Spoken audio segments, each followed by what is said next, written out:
I'd like the government and all Canadians to know that not all sex workers are victims. We're not all exploited. We're not all marginalized, addicted, mental health problems. I mean, those things are in every line of work, in every industry. But it certainly isn't unique to sex work. There's a lot of women in the trade, and men and trans workers as well, who are perfectly happy. It's unfortunate that the government doesn't see it that way. Aside from the whole moral aspect of the government being in consenting adults' bedrooms, I think it's the focus is in the wrong place, and they need to really focus on the underage, trafficked, and exploited people who aren't consenting and willing. I'm absolutely not a victim. I work in this industry, a free choice. I'm a free will sex worker. I have no pressures. I could get another job today. I have very marketable skills. I choose this job, and I'm in no way a victim. It irks me that they've basically said that we aren't in a position to provide consent, and I'm a perfectly willing and able participant in this. Bill C-36 takes away my ability to clearly advertise my services. If someone doesn't know what they're getting or what someone is offering, it's very hard to make an informed decision. For example, there's some sex workers who don't offer full-service intercourse type sessions. If a gentleman doesn't know that and that's what he expects, there may be a miscommunication that could result in someone being upset, thinking they're paying for a service they're not going to get. A girl could be injured or just put in a precarious situation, and that needs to not happen. Sex trafficking is not sex work. Right? There are two different things.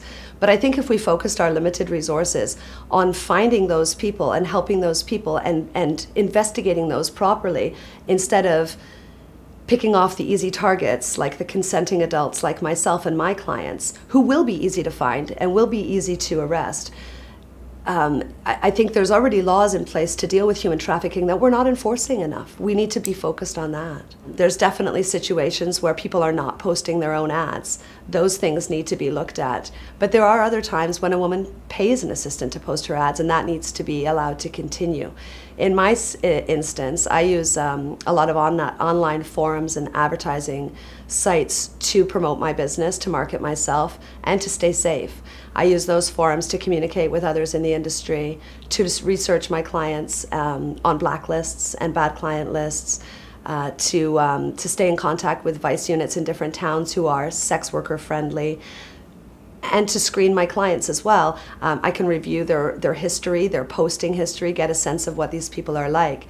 I can advertise exactly what I offer and what I don't offer, and I think that's really important. I think there's benefits and drawbacks to both legalization and decriminalization. I think a happy medium would be nice. I don't think the sex industry should be left to itself to mind its own business. And I know a lot of people think that that's the way it should be. I'm not of that mindset. I think there needs to be involvement in legislation, regulation, support. It would be nice to see us have a pension plan, a health plan as independent contractors like electricians do. That might be very far out there for a lot of people. But I think in that way, if we have licensing and health support and sexual health testing and things, maybe even criminal record checks to make sure that the industry is kept safe and clean for both parties, the provider and the client. In an attempt to find out if I was alone or if there were others who agreed, I posted some ideas on discussion forums. Those ideas were met with a lot of praise, some criticism, but a lot of support. And I found out that I'm certainly not alone. So I started a website called happyhookersofcanada.com due to the overwhelming response I got from ladies like myself around the country. And a lot of these women have amazing stories. One woman's story, she put 3 of her children through private school on her income from sex work. These are women who don't go to welfare or the food bank. They aren't living off the system. They're independent and they're happy. What I'd like to see is a nationwide helpline. You know, there's a suicide hotline, there's a kids help phone, there's a abused women's hotlines. There should be a sex worker hotline. There should be a number a lady can call when she's decided she needs help, she needs out, she wants away from whoever it is who's controlling her or forcing her into the industry.